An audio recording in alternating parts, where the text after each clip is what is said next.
2 Samuel 12. The Lord sent Nathan to David. When he came to him, he said, There were 2 men in a certain town, one rich and the other poor.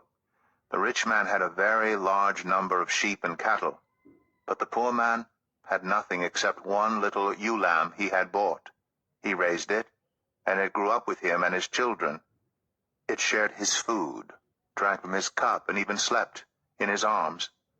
It was like a daughter to him. Now a traveler came to the rich man, but the rich man refrained from taking one of his own sheep or cattle to prepare a meal for the traveler who had come to him. Instead, he took the ewe lamb that belonged to the poor man and prepared it for the one who had come to him.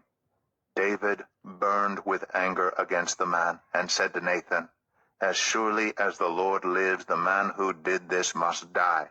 He must pay for that lamb 4 times over, because he did such a thing and had no pity. Then Nathan said to David, You are the man. This is what the Lord, the God of Israel, says. I anointed you king over Israel, and I delivered you from the hand of Saul. I gave your master's house to you, and your master's wives into your arms. I gave you all Israel and Judah, and if all this had been too little, I would have given you even more. Why did you despise the word of the Lord by doing what is evil in his eyes? You struck down Uriah the Hittite with the sword and took his wife to be your own. You killed him with the sword of the Ammonites. Now therefore the sword will never depart from your house, because you despised me and took the wife of Uriah the Hittite to be your own. This is what the Lord says. Out of your own household I am going to bring calamity on you.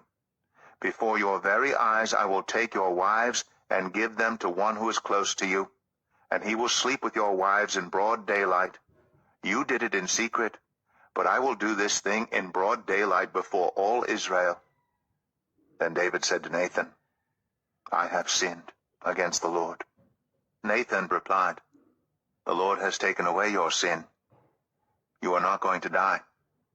But because by doing this you have shown utter contempt for the Lord, the son born to you will die. After Nathan had gone home, the Lord struck the child that Uriah's wife had borne to David, and he became ill.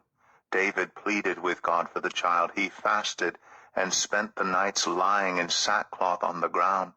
The elders of his household stood beside him to get him up from the ground, but he refused, and he would not eat any food with them. On the 7th day, the child died.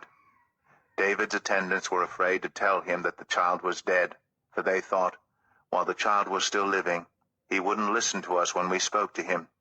How can we now tell him the child is dead? He may do something desperate.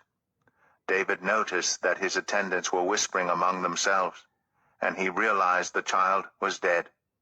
Is the child dead? He asked. Yes, they replied. He is dead. Then David got up from the ground, after he had washed, put on lotions, and changed his clothes.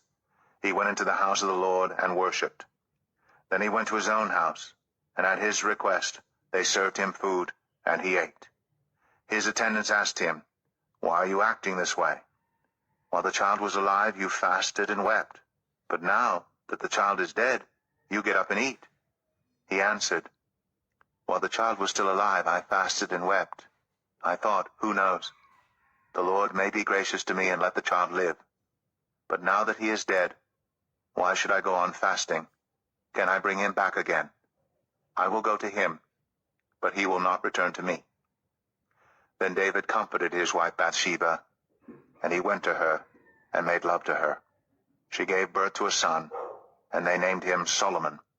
The Lord loved him, and because the Lord loved him, he sent word through Nathan the prophet to name him Jedediah.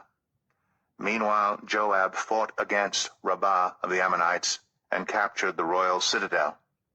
Joab then sent messengers to David, saying, I have fought against Rabbah and taken its water supply. Now muster the rest of the troops and besiege the city and capture it. Otherwise I will take the city, and it will be named after me. So David mustered the entire army and went to Rabbah and attacked and captured it. David took the crown from their king's head, and it was placed on his own head. It weighed a talent of gold, and it was set with precious stones. David took a great quantity of plunder from the city, and brought out the people who were there, consigning them to labor with saws and with iron picks and axes, and he made them work at brickmaking. David did this to all the Ammonite towns. Then he and his entire army returned to Jerusalem.